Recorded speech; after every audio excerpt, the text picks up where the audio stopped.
Merhaba arkadaşlar, örgü kanalıma hoş geldiniz. Kız çocuklarımız için çok güzel karpuz modelli bir hırka yaptım. Bugün bunun anlatımını sizlerle paylaşmak istiyorum arkadaşlar. Çok güzel, bakın arka görüntüsü böyle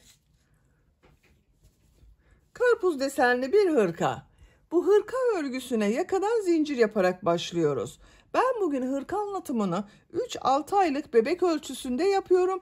Ama siz bu hırkayı yeni doğan bebek için yapabilirsiniz. Daha büyük bebekleriniz için yapabilirsiniz. Her yaş kız çocuklarınız için yapabilirsiniz arkadaşlar. Arttırma sırasını benim yaptığımdan bu kırmızı bölümü bir sıra fazla yaparsanız 6-12 aylık bebek için olacaktır.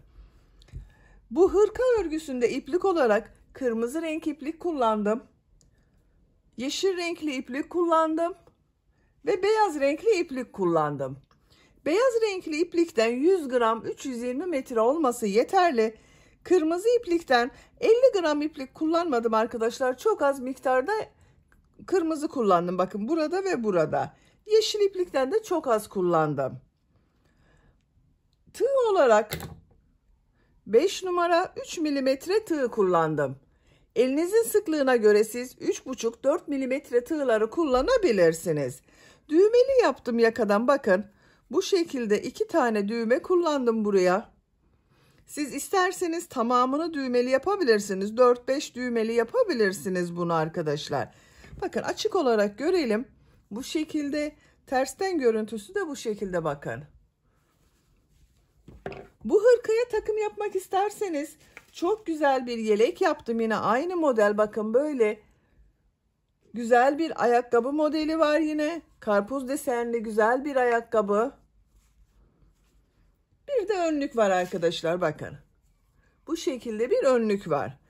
Siz de benim gibi güzel bir takım yapmak isterseniz bu mama önlüğünün, ayakkabının ve yeleğin olduğu YouTube linklerini ben bu hırka videosunun açıklama bölümüne ekliyorum. Siz izlediğiniz bu videonun açıklama bölümünde bulunan ilgili linklere tıklarsanız bunun gibi güzel bir takım yapabilirsiniz.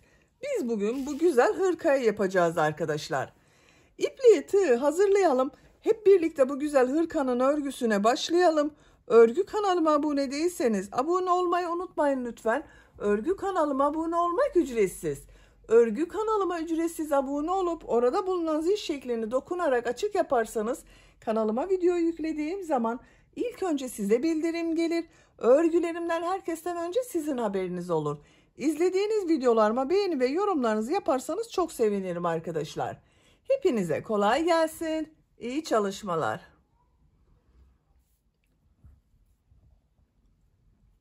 Örgüye yakadan zincir yaparak başlıyorum. Zincir yapmak için ilk ilmeği ben bu şekilde yapıyorum. Zincirleri yapmaya başlıyorum. Çok sıkı zincirler yapmayalım arkadaşlar. 84 zincir yapalım. 84 zincir yaptım. Çok sıkı zincirler yapmadım. Şimdiki sırada bu zincirler üzerine trabzan yapacağız. Yaka ayrımını da yapacağız arkadaşlar. Ön bölümü, kol bölümünü ve arka bölümü ayarlayacağız. 3 zincir dönüş için yapıyorum. 1 2 3 tığ üzerine iplik alıyorum. 3 ilmek atlıyorum. 1 2 3 dördüncü ilmek içine trabzan yapıyorum. Bu 3 ilmek atladığımda bir trabzan, bak 1 2 oldu. 11 trabzan yapıyorum. 2 3 4 5 6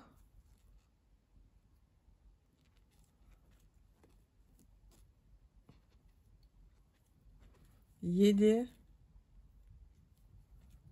8 9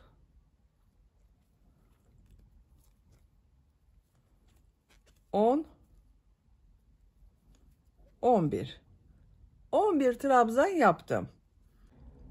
Tığ üzerine iplik alıyorum. Bu ilmek içine bir trabzan, 2 zincir, bir trabzan yapıyorum. Arttırma yerini belirliyoruz, bakın burada. Bir trabzan, 2 zincir, aynı ilmek içine bir trabzan yapıyorum. Burası arttırma yeri olacak. Tığ üzerine iplik alıyorum. Kol bölümüne 18 trabzan yapıyorum.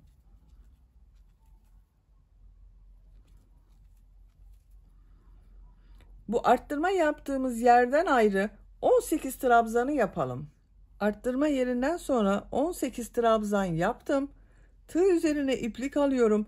Bu ilmek içine bir trabzan, 2 zincir, bir trabzan yapıyorum.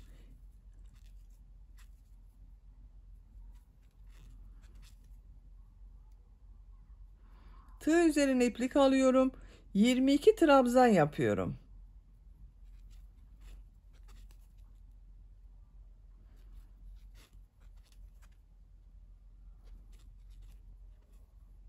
...22 trabzanı yapalım.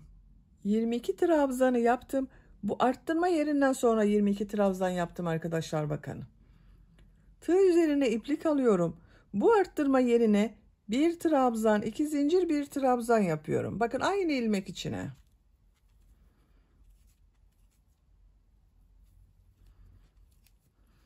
Bu arttırma yerine yaptığımız trabzanlarla burada 24 trabzan oluyor arkadaşlar. Kafanızı karıştırmasın o. Araya 22 trabzan yapıyoruz. Bir arttırma yerine buraya yaptım. Diğer arttırma yerine de bir trabzan yaptım. Bakın burada 24 trabzan görünüyor. Diğer kol örgüsündeyim. Bu kol örgüsünde buraya 18 trabzan yaptım. Bir trabzan bu arttırma yerinde, bir trabzan bu arttırma yerinde, 20 trabzan görünüyor ama arkadaşlar. Bakın, ilk arttırmayı buraya yaptım. 18 trabzan yapıyoruz. Diğer arttırma yerine kadar 18 trabzan yapacağız bu kol içinde. 18 trabzanı yapalım. Bu kol içinde bakın 18 trabzan yaptım. Tığ üzerine iplik alıyorum. Arttırma yeri için bu zincir üzerine bir trabzan, 2 zincir, bir trabzan yapıyorum.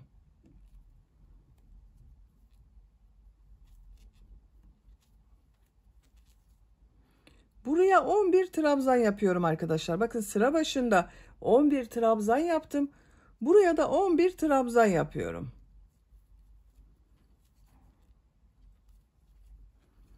Sıra sonuna kadar devam edelim. Sıra sonuna kadar tamamladım. Bu sırada yaka ayrımlarını da yaptık arkadaşlar, bakın. Bu şekilde oldu. 1, 2, 3, 4 yerde arttırma yerlerini belirledik. Buralara 2 zincir yaptım, bakın. Bir trabzan, 2 zincir, bir trabzan şeklinde arttırma yerlerini belirledik. Siz bunu daha büyük çocuk için yapıyorsanız buralara bakın, buraya 12-13 trabzan yapabilirsiniz. Bu kol bölümlerini de 20-22 trabzan olarak yapabilirsiniz. Burayı da bu ilk başlangıçta kaç trabzan yaptıysanız 2 katı olacak arkadaşlar. Buna göre kendi yapacağınız bebeğin büyüklüğüne göre bu arttırmaları ayarlayabilirsiniz. Daha küçük yapmak istiyorsanız bu bölümü 9 veya 10 trabzan yapabilirsiniz. Kol bölümünde 14-16 trabzan olarak yapabilirsiniz.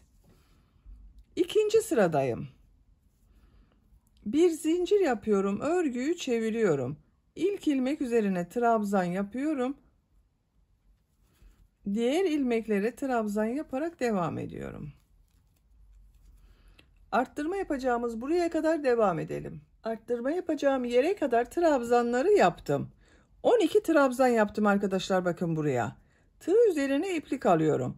Arttırma yerine bir trabzan, 2 zincir, bir trabzan yapıyorum.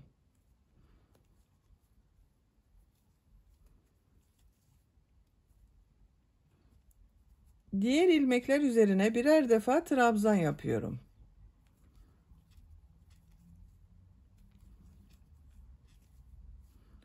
Arttırma yerine kadar devam edelim. Arttırma yapacağım yere kadar trabzanları yaptım. Bu arttırma yerine bir trabzan, 2 zincir, bir trabzan yapıyorum.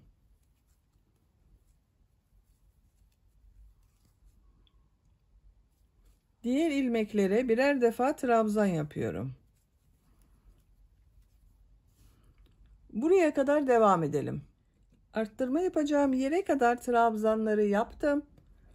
Bu arttırma yerine Bir trabzan, 2 zincir, bir trabzan yapıyorum. Diğer ilmeklere trabzan yaparak devam ediyorum.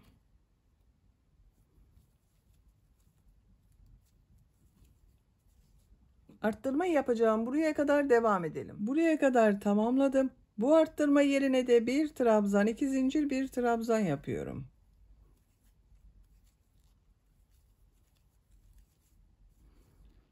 İlmekler üzerine trabzan yaparak devam ediyorum. Sıra sonuna kadar devam edelim. Sıra sonuna kadar tamamladım.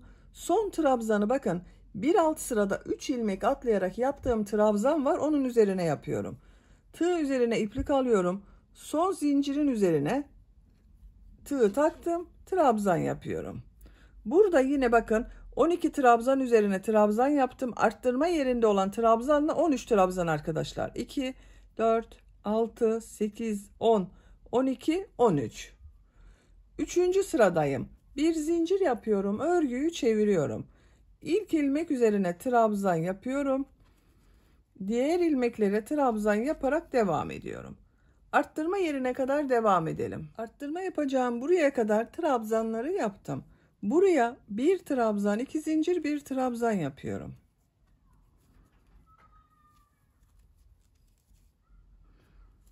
Kolda bulunan ilmekler üzerine trabzan yaparak devam ediyorum.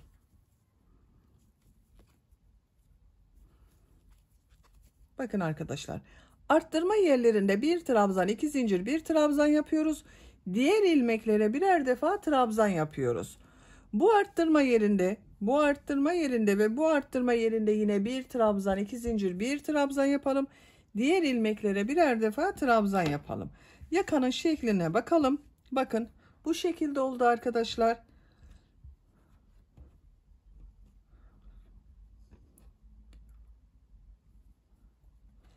Yakanın örgüsünü bu arttırma yerlerinde bir trabzan, 2 zincir, bir trabzan yapalım. Diğer ilmeklere birer defa trabzan yapalım.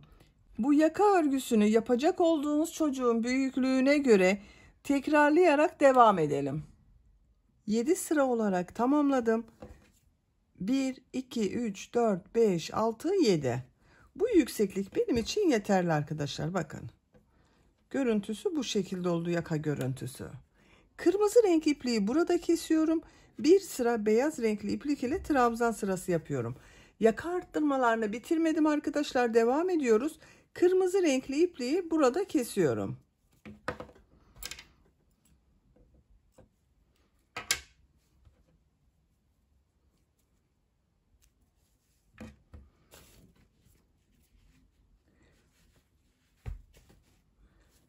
Beyaz renkli iplik ile devam ediyorum. Bakın ipliği kestiğim ilmekten beyaz renkli ipliği bağlıyorum. İlmek de yapabilirsiniz. Bağladığımız zaman daha sağlam oluyor. Buradan bir ilmek yapıyorum. Bir zincir yapıyorum. Örgüyü çeviriyorum. Beyaz renkli iplik ile trabzan sırası yapıyorum. Bu kırmızı ile yaptığımızın aynısı. İlk ilmek üzerine trabzan yapıyorum. Bağladığım ipliği içeride tutuyorum bakın arkadaşlar. Temiz bir görüntü oluyor kenarda. Diğer ilmeklere devam ediyorum. Arttırma yerine kadar devam edelim. Arttırma yerine kadar beyaz renkli iplik ile trabzanı yaptım. Buraya yine bir trabzan, 2 zincir, bir trabzan yapıyorum.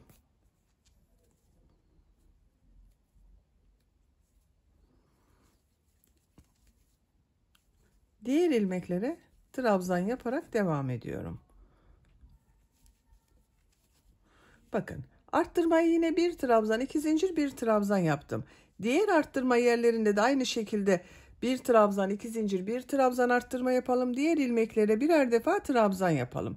Sıra sonuna kadar devam edelim. Sıra sonuna kadar tamamladım. Bakın görüntüsü böyle oldu arkadaşlar. Bu arttırma yerlerinde bir trabzan, 2 zincir, bir trabzan yaptım. Beyaz renkli ipliği kesiyorum.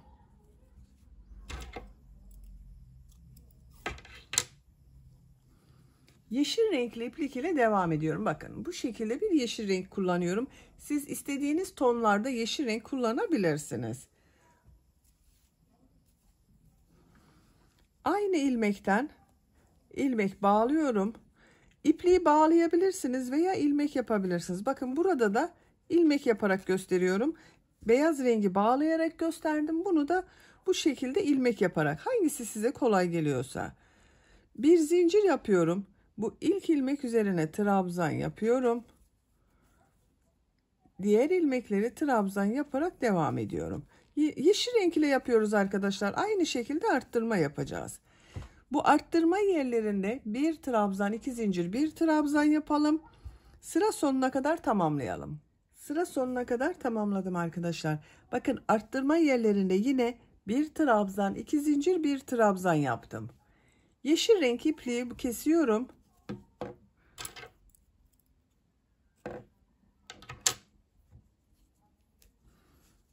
Bakın görüntüsü böyle oldu. Şimdi tekrar beyaz renkli ipliğe başlıyorum. Beyaz renkli iplik ile bu sırada V şekilleri yapıyorum.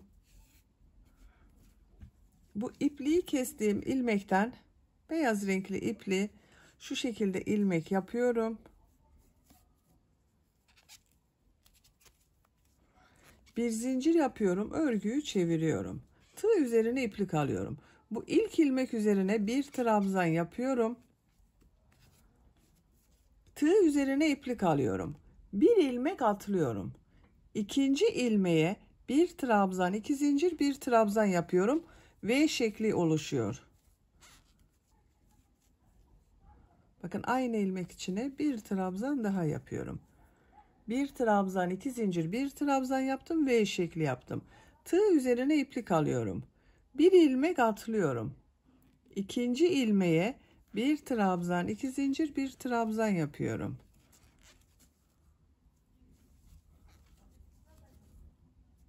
Tığ üzerine iplik alıyorum. Bir ilmek atlıyorum. İkinci ilmeğe bir trabzan, 2 zincir, bir trabzan oluyor.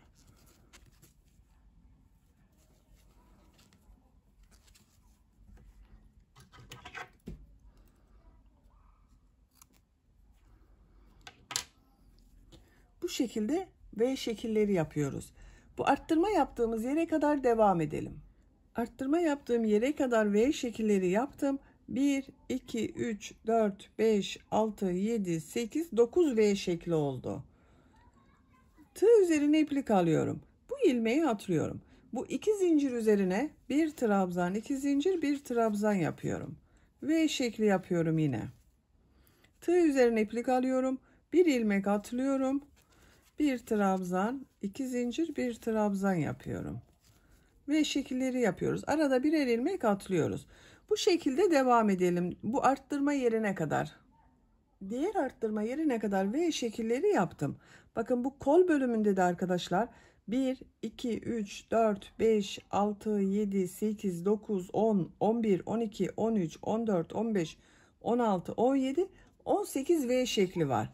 Tığ üzerine iplik alıyorum. Bakın bu son ilmek üzerine V şekli yaptım. Arttırma yerine V şekli yapıyorum. Bir trabzan, 2 zincir, bir trabzan.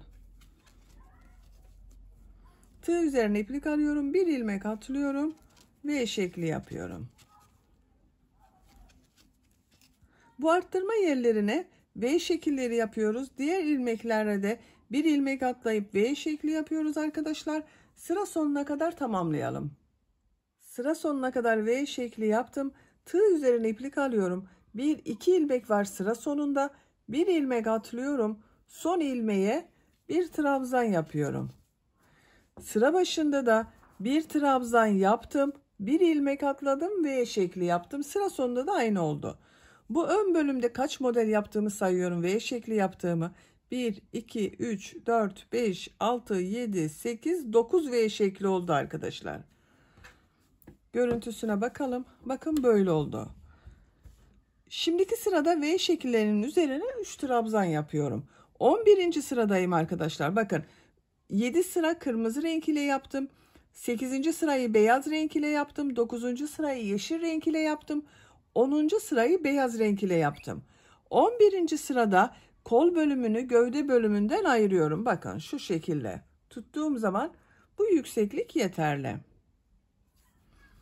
Bir zincir yapıyorum, örgüyü çeviriyorum. Tığ üzerine iplik alıyorum. İlk ilmek üzerine trabzan yapıyorum. Bu trabzan örgü bitesiye kadar devam edecek. Tığ üzerine iplik alıyorum. Bu V şeklinin içine 3 trabzan yapıyorum.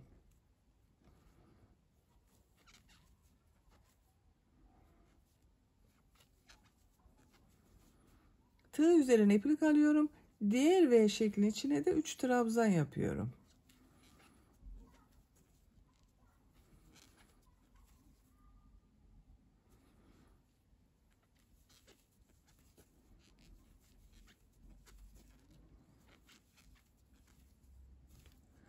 Bu arttırma yaptığımız yere kadar devam edelim. Ön bölümde 9V şeklinin içine modelleri yaptım. 1, 2, 3, 4, 5, 6, 7, 8, 9. Bu arttırma yerinde V şekli yaptım. Bunun üzerine de 3 trabzan yapıyorum. Ön bölüm için 10 model yapıyorum arkadaşlar. Tığ üzerine iplik alıyorum. Kolda bulunan bütün V şekillerini atlıyorum. Bakın, kol ile arka bölümü ayıran bu arttırma yerine V şekli yaptım. Bunun üzerine 3 trabzan yapıyorum.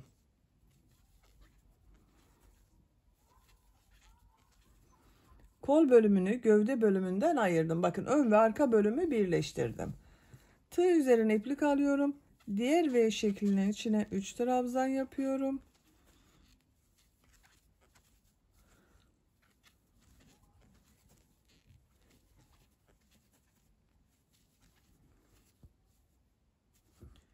Bu arttırma yerinde yaptığım V şekline kadar devam edelim. Arka bölümde bulunan V şekillerinin içine trabzanları yaptım. Bu arka ile kol bölümü ayıran arttırma yerine yaptığım V şeklinin içine de 3 trabzan yaptım. Tığ üzerine iplik alıyorum. Bütün V şekillerini atlıyorum. Kol ile ön bölümü ayıran, bak, bu V şeklinin içine 3 trabzan yapıyorum. Arttırma yerine yaptığım V şekli arkadaşlar bu.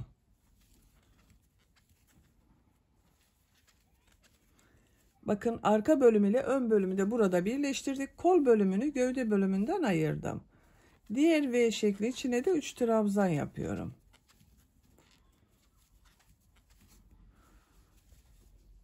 Bakın, görüntüsü böyle. Sıra sonuna kadar devam edelim. Sıra sonuna kadar tamamladım. Sıra sonunda bu bir trabzanın üzerine bir trabzan yapıyorum. Tığ üzerine iplik alıyorum. Trabzan yapıyorum. Bakın arkadaşlar, bu sırada kol bölümlerini gövde bölümünden ayırdım. Ön ve arka bölümleri birleştirdim. Görüntüsü böyle. Şimdiki sırada V şekilleri yapacağız. Bir zincir yapıyorum, örgüyü çeviriyorum. Bu ilk ilmek üzerine bir trabzan yapıyorum. Tığ üzerine iplik alıyorum. Bir ilmek atlıyorum. Bu 3 trabzan yaptım. Ortada bulunan ilmek üzerine bir trabzan, 2 zincir, bir trabzan yapıyorum. V şekli oluşturuyorum. Tığ üzerine iplik alıyorum. 2 ilmek atlıyorum, bakın. Bu 3 trabzan yaptım. Ortada bulunan ilmek üzerine bir trabzan, 2 zincir, bir trabzan yapıyorum. Tığ üzerine iplik alıyorum. 2 ilmek atlıyorum. Bu 3 trabzanın ortada bulunan ilmek üzerine bir trabzan, 2 zincir, bir trabzan yapıyorum. Bu şekilde V şekilleri yapıyoruz. Sıra sonuna kadar devam edelim. V şekilleri yaparak sıra sonuna kadar tamamladım. Son ilmeğe bir trabzan yaptım. Bir zincir yapıyorum. Örgüyü çeviriyorum. İlk ilmek üzerine trabzan yapıyorum. Tığ üzerine iplik alıyorum. V şeklinin içine 3 trabzan yapıyorum.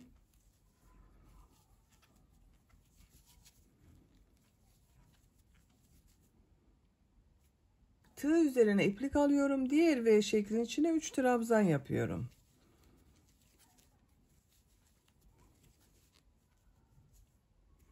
Sıra sonuna kadar devam edelim. Sıra sonuna kadar tamamladım. Son ilmeğe bir trabzan yaptım. Bir zincir yapıyorum. Örgüyü çeviriyorum.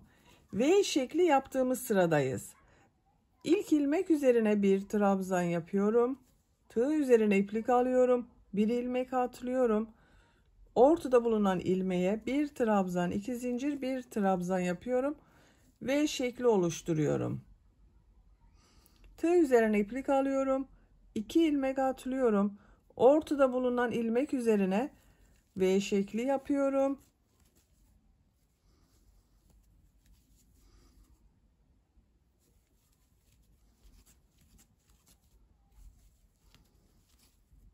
Bakın bu şekilde oluyor. Sıra sonuna kadar devam edelim. Bir zincir yapıp geriye dönelim. 3 trabzanlı sırayı yapalım. Örgü bu şekilde devam edecek arkadaşlar. Bir sırada şimdiki yaptığımız sırada olduğu gibi V şekilleri yapıyoruz. İkinci sırada V şekillerinin üzerine 3 trabzan yapıyoruz.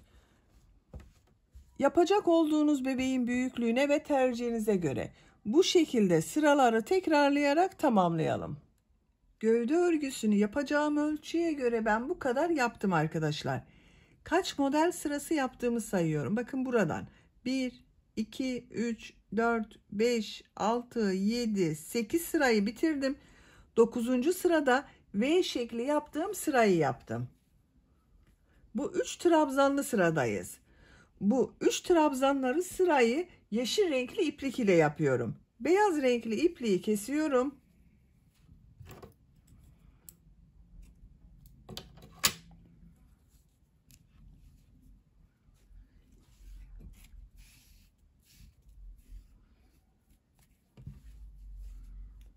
Bu ilmekten bakın yeşil renkli ipliği ilmek yapıyorum. Bir zincir yapıyorum. Bu ilk ilmek içine bir trabzan yapıyorum. Tığ üzerine iplik alıyorum. V şeklinin içine 3 trabzan yapıyorum.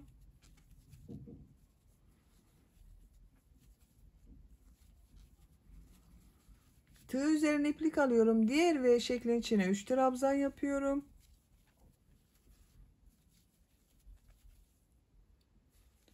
V şekillerin içine 3 trabzan yapıyorum. Sadece renk değiştirdim arkadaşlar. Model aynı şekilde devam ediyorum. Sıra sonuna kadar devam edelim. Sıra sonuna kadar yaptım. Son ilmeğe de bir trabzan yaptım. Yeşil renkli ipliği kesiyorum.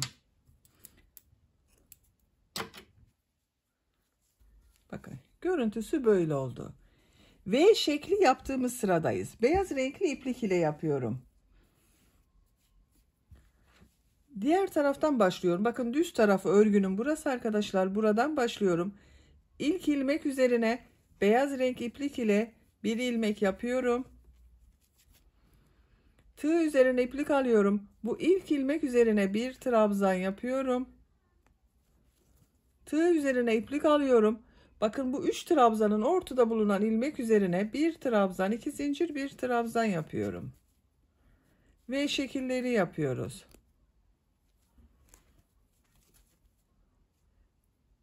Diğer 3 trabzanın ortasında bulunan ilmek üzerine de V şekli yapıyorum. Bu şekilde oluyor. Sıra sonuna kadar devam edelim. V şekilleri yaparak sıra sonuna kadar tamamladım. Son ilmek üzerine bir trabzan yaptım. İpliği kestim. İlmek içinden çekiyorum. Bakın arkadaşlar bu sırada V şekilleri yaptık. Beyaz renkli iplik ile. Kırmızı renkli ipliği bağlıyorum. Bakın ilk baştan bu ilmekten kırmızı renkli ilmek yapıyorum. Bir zincir yapıyorum. Trabzan yapıyorum. V şeklin içine 3 trabzan yapıyorum.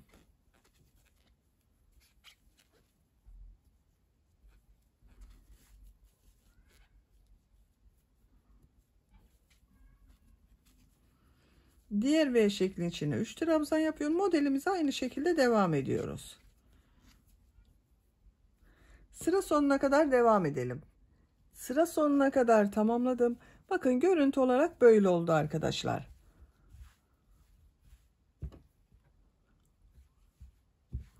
Şimdi bu ön bölümde pıtırcık modelleri yapıyorum.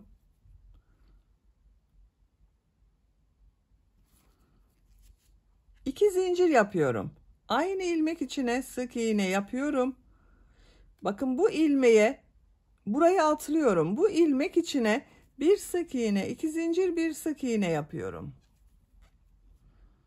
Pıtırcık modelleri oluşuyor. Buraya atlıyorum. Bu ilmek içine bir sık iğne, 2 zincir, bir sık iğne yapıyorum.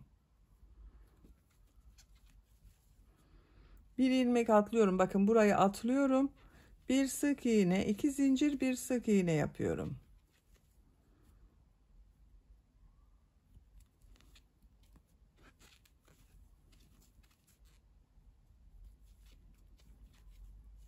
Bu şekilde pıtırcıklar oluşuyor.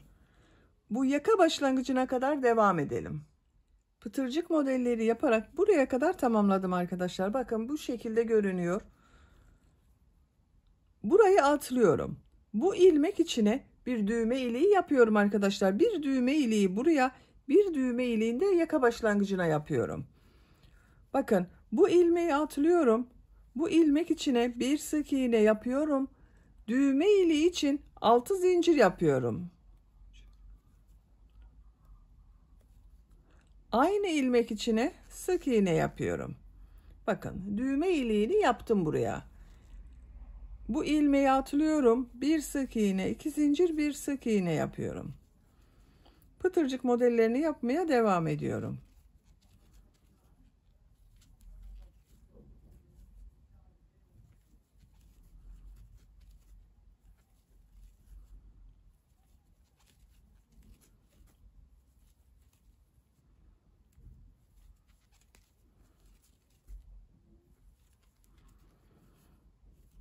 Bakın diğer düğme iliğini de buraya yapıyorum. Bir sık iğne yapıyorum. Düğme iliği için 6 zincir yapıyorum. Aynı ilmek içine sık iğne yapıyorum. 2 düğme iliği yaptım bakın. Birisini buraya, birisini buraya. Yaka çevresinde sık iğne yaparak devam ediyorum. Bebeğin boğazını rahatsız etmesin diye, boynunu rahatsız etmesin diye pıtırcık modelleri yapmıyorum. Sık iğne yapıyorum arkadaşlar. İlk ilmek içine sık iğne yapıyorum. Diğer ilmeklere sık iğne yaparak devam ediyorum.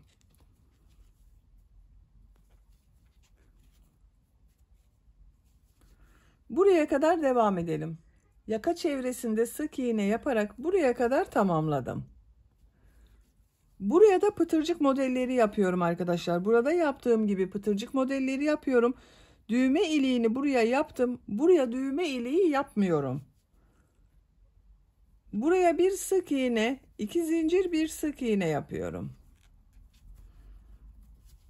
Bir ilmek atlıyorum. Bir sık iğne, 2 zincir, bir sık iğne yapıyorum.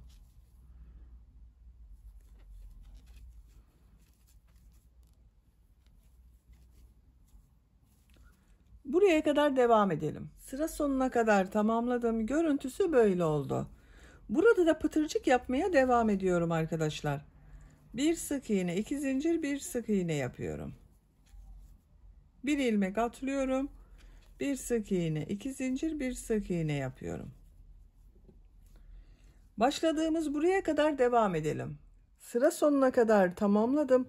Son ilmek ile burada yaptığım ilk ilmeği ilmek kaydırma yaparak birleştiriyorum. İpliği kesiyoruz arkadaşlar. Ben ipliği kestim. İlmek içinden çekiyorum. Bakın bu şekilde oldu. Pıtırcık modelleriyle güzel oldu. Hırkanın gövde örgüsünü tamamladım. Bakın böyle oldu arkadaşlar. Düğmelerini de diktim. Buraya 2 tane düğme diktim. Kol örgüsünü yapalım. Kol örgüsünün birisini ben yaptım. Diğer kol örgüsünü sizinle yapalım. 2 kol aynı şekilde oluyor.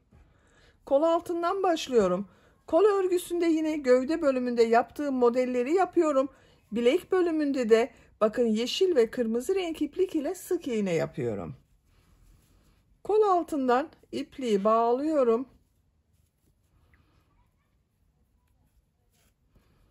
Buradan ilmek yapıyorum. Bakın kol örgüsünde en son sırada bu V şekilleri yaptığım sıra, bunun üzerine 3'er trabzan yapıyorum.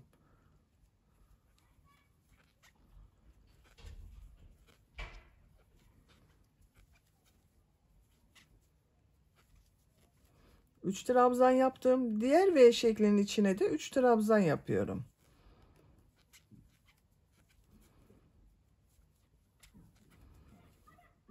Sıra sonuna kadar devam edelim. Sıra sonuna kadar tamamladım. Son V şeklinin içine 3 trabzan yaptım. Bu ilmek ile kol altında yaptığım ilmeği ilmek kaydırma yaparak birleştiriyorum. Bakın arkadaşlar, bu şekilde oldu. Bu sırada V şekilleri yaptığım sıra arkadaşlar. V şekli yapmak için bu yaptığım 3 trabzanın ortada bulunan ilmeğe ilmek kaydırma yapıyorum. Şu şekilde bakın, ilmek kaydırma yaptım. 4 zincir yapıyorum. Tığ üzerine iplik alıyorum. Trabzan yapıyorum. V şekli yaptım bakın bunu. Tığ üzerine iplik alıyorum. Diğer 3 trabzanın ortada bulunan ilmeğe bir trabzan, 2 zincir, bir trabzan yapıyorum.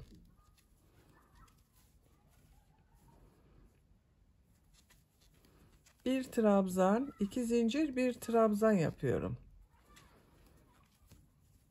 Sıra sonuna kadar devam edelim. Sıra sonuna kadar tamamladım. Son V şeklini ilk yaptığım V şekliyle ilmek kaydırma yaparak birleştiriyorum. Şu şekilde bakın, tığı boşluğa takıyorum, ilmek aldım, içinden çekiyorum. 3 trabzan yaptığım sıradayım. 3 zincir yapıyorum. Bu 3 zincirde bir trabzan oluyor arkadaşlar. Tığ üzerine iplik alıyorum. 2 trabzan yapıyorum. Bakın 3 zincirle birlikte 3 trabzan oldu. Diğer V şeklinin içine 3 trabzan yapıyorum.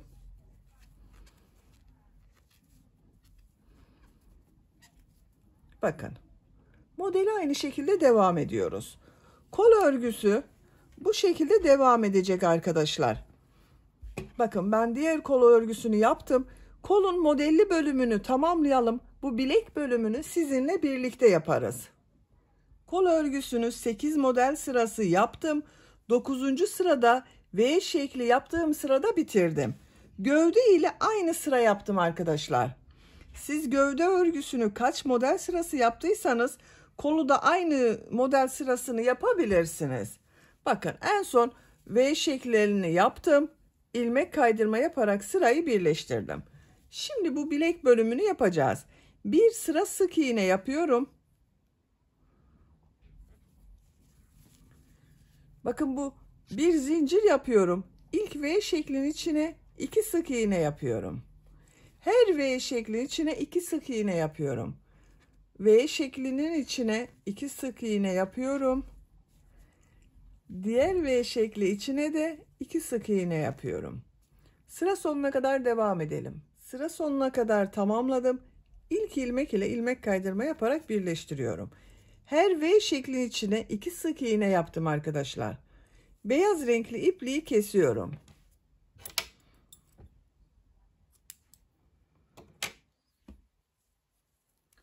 Yeşil renkli iplik ile bir sıra sık iğne yapıyorum. Bakın, burada da aynı yaptım. Bir sıra yeşil renkli, 2 sıra kırmızı renkli sık iğne yaptım. Bu ilmekten sık iğne yapmak için ilmek yapıyorum. Bakın, yeşil renkli olarak bir zincir yapıyorum. Sık iğne yapıyorum. Her ilmek üzerine bir sık iğne yapıyorum.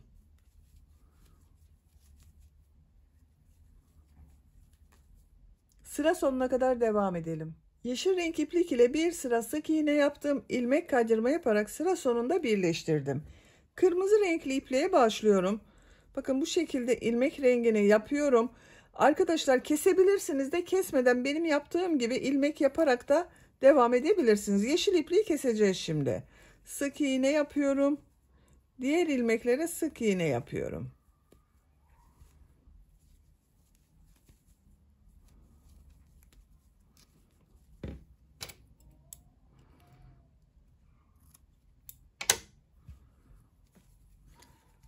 Sıra sonuna kadar devam edelim. Üzerinden bir veya 2 sıra daha sık iğne yapabilirsiniz.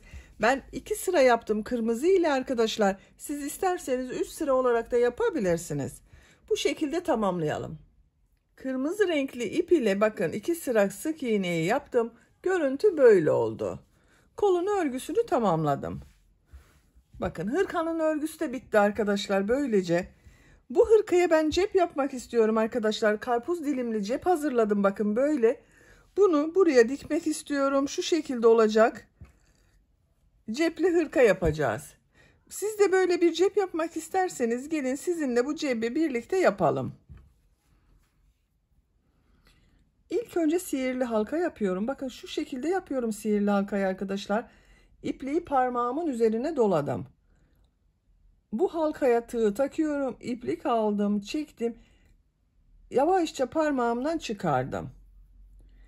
2 zincir yapıyorum. Bakın bu sihirli halkayı yaptım. Şimdi bu sihirli halka içine 10 trabzan yapıyorum. 1 2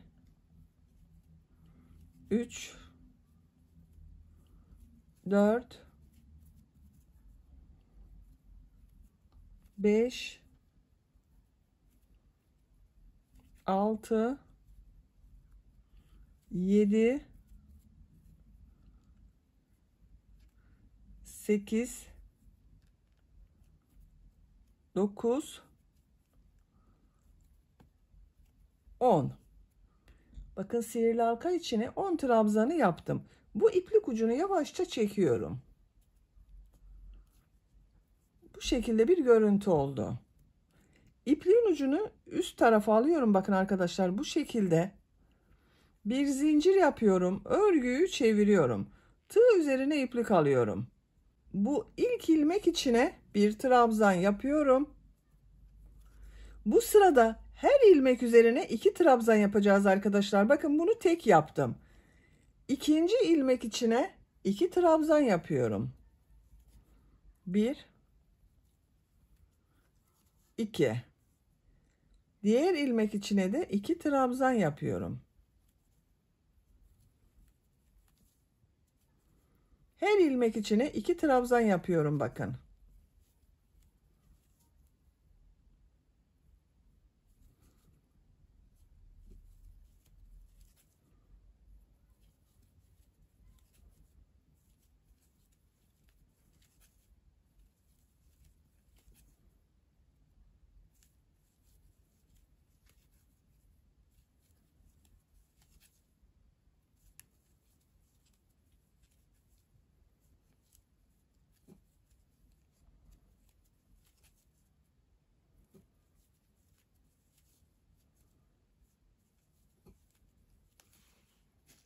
İki trabzan bakın yaptım. Son ilmeğe bir trabzan yapıyorum. Sıra başında da bir ilmeğe bir trabzan yaptım. Buraya da bir trabzan yaptım arkadaşlar. İpliği kesiyorum. Kırmızı ipliği kesiyorum.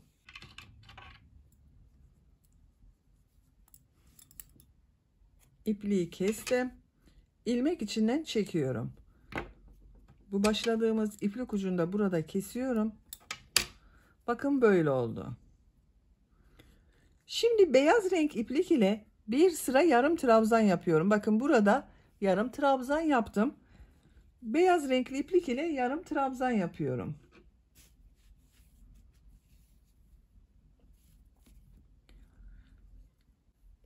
Bu ilk ilmek üzerine beyaz renk iplik ile bir ilmek yapıyorum. Bir zincir yapıyorum. Tığ üzerine iplik alıyorum. Bakın bu ilk ilmek üzerine bir yarım trabzan yapıyorum. İkinci ilmeğe yarım trabzan yapıyorum. 2 yarım trabzan oldu. Üçüncü ilmek üzerine 2 yarım trabzan yapıyorum. 1 2. Bu ilmeğe bir yarım trabzan yapıyorum. Bu ilmeğe 2 yarım trabzan yapıyorum. Bir çift bir tek yapıyorum bakın.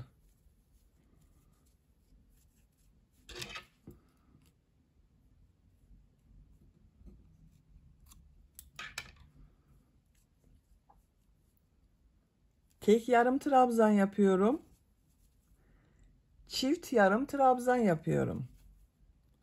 Sıra sonuna kadar bu şekilde devam ediyoruz.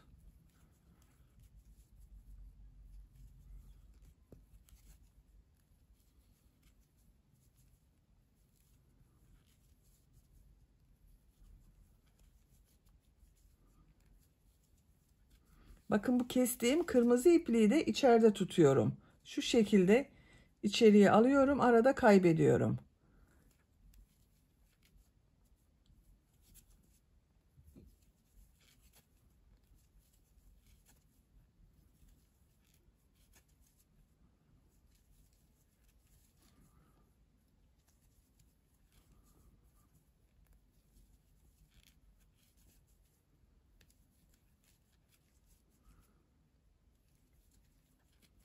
Sıra sonuna kadar tamamladım. Bakın bu şekilde oldu arkadaşlar. Beyaz ipliği kesiyorum.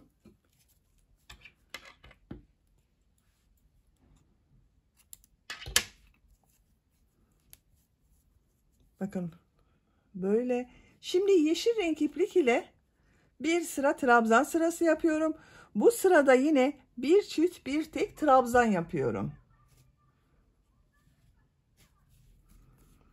Yine sıra başından başlıyorum. Bakın bunu burada bekletiyorum. İlmek yapıyorum. Bir zincir yaptım. Tığ üzerine iplik alıyorum. İlk ilmek üzerine bir trabzan yapıyorum. Bakın bunu trabzan yapıyorum. İkili olarak yapıyorum. İkinci ilmeğe bir trabzan yapıyorum. Üçüncü ilmek üzerine iki trabzan yapıyorum.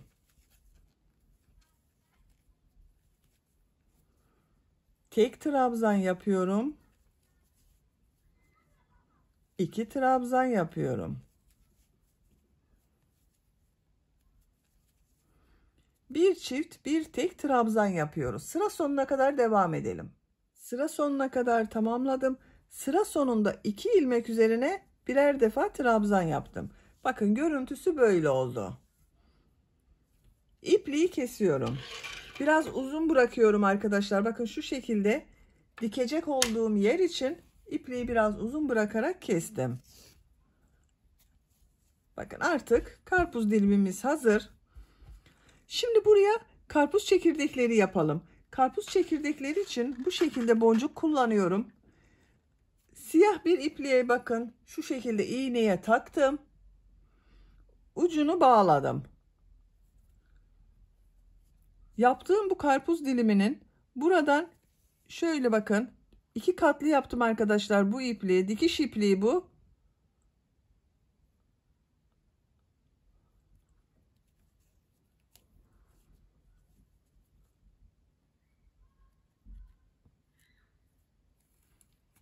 Buna boncuk takıyorum. Bu iğne büyüklüğü boncuğun geçeceği kadar olursa güzel olur arkadaşlar. Bakın. Şu şekilde boncuğu taktım. Bu bir ilmeği bakın atlıyorum, ikinci ilmeğe iğneyi takıyorum. Bir sonraki ilmekten çıkarıyorum. Çekiyorum. Bakın ilk karpuz çekirdeğini yaptık. Tekrar boncuk takıyorum. Geriye geliyorum. Bakın şu atladığım ilmeğe dönüyorum. Bir sonraki ilmekten çıkarıyorum. Bunu kendinize göre ayarlayabilirsiniz. Tekrar gösteriyorum. Bakın boncuğu iğneye takıyorum. Bu ilmeğe dönüyorum. Bir sonraki ilmekten iğnenin ucunu çıkarıyorum.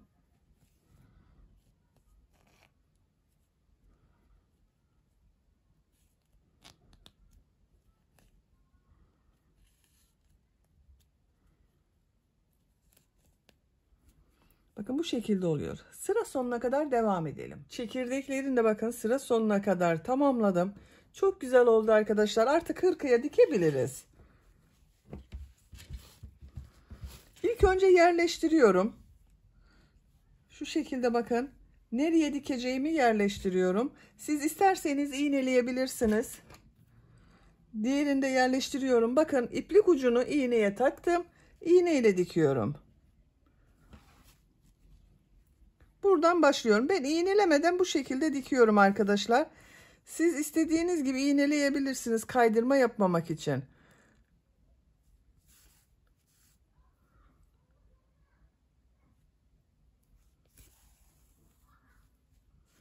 Tamamlayalım. ceplerine diktim. Bakın bu şekilde oldu arkadaşlar. Çok şirin ve güzel oldu. Hırkanın arka görüntüsü de böyle oldu. Böylece hırka örgüsü tamamen bitmiş oldu. Bitmiş olarak size ölçülerini söylüyorum. İlk önce kol altından gövde genişliğini ölçüyorum. 23 santimetre. Kol altından gövde yüksekliğini ölçüyorum. 18 santimetre. Omuzdan itibaren tam yüksekliğini ölçüyorum. 27 santimetre. Ben bugün bu hırkayı 3-6 aylık bir bebek için yaptım arkadaşlar. Örgü anlatımının da sonuna gelmiş oldum. Beni dinlediğiniz ve izlediğiniz için hepinize çok teşekkür ederim. Örgü kanalıma abone değilseniz abone olmayı unutmayın lütfen. Örgü kanalıma abone olmak ücretsiz. Örgü kanalıma ücretsiz abone olup orada bulunan zil şeklini dokunarak açık yaparsanız kanalıma video yüklediğim zaman ilk önce size bildirim gelir. Örgülerimden herkesten önce sizin haberiniz olur. İzlediğiniz videolarıma beğeni ve yorumlarınızı yaparsanız çok sevinirim arkadaşlar. Sizlerle yeni örgülerde görüşmek dileğiyle. Hoşça kalın, sevgiyle kalın.